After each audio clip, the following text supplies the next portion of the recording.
Welcome to Biblical News Brief. Today we dive into the current crisis in the Persian Gulf and its astonishing link to an ancient biblical prophecy. Right now, in the Persian Gulf, a crisis is unfolding that threatens the world's energy supply.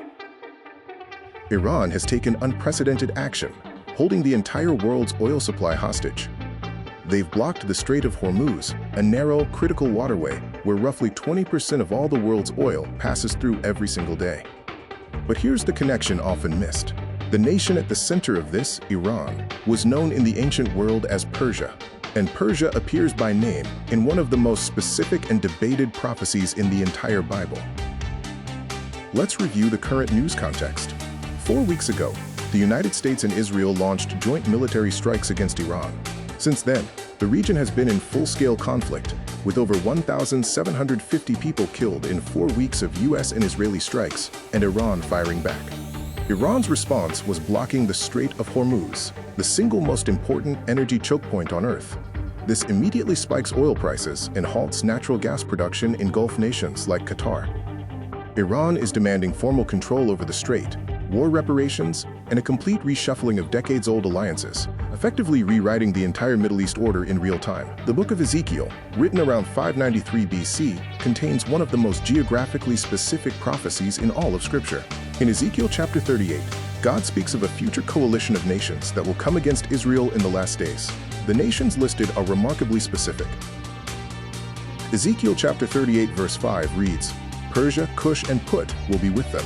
Persia, that is the ancient name for modern-day Iran, explicitly named in a 2,500-year-old text as a key end-times player. The pattern Ezekiel described, a hostile Persia, a threatened Israel, and the nations of the region in conflict, is playing out on our news feeds today. To understand why this matters, we go further back to the Book of Daniel, a Jewish prophet who lived during the Babylonian and Persian empires. Daniel had visions of a ram with 2 horns, representing the kings of Media and Persia, and a prolonged conflict between a quote king of the south and a quote king of the north for regional control. The Strait of Hormuz is the modern equivalent of what ancient trade routes represented in Daniel's time. Whoever controls this waterway controls the wealth of nations, a power dynamic addressed thousands of years ago. So what do we do with all of this practically? First, understand that the Middle East is not just a political story. It has always been the geographical and spiritual epicenter of biblical history. When things escalate there, people of faith have good reason to pay close attention, not with fear, but informed awareness. Don't let prophecy become fatalism.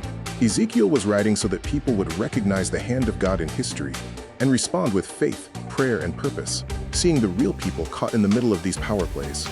The Middle East has been in conflict since before recorded history, but the Bible promises that none of it catches God off guard. Iranian missiles, the Strait of Hormuz, and a 2,500-year-old prophecy naming Persia by name in the context of end-times conflict. When you see ancient scripture describing specific nations and regions that are in today's headlines, does that change how you think about the Bible at all, or do you think it's just coincidence? Let me know in the comments. I'm Brian with Biblical News Brief. I'll see you in the next one.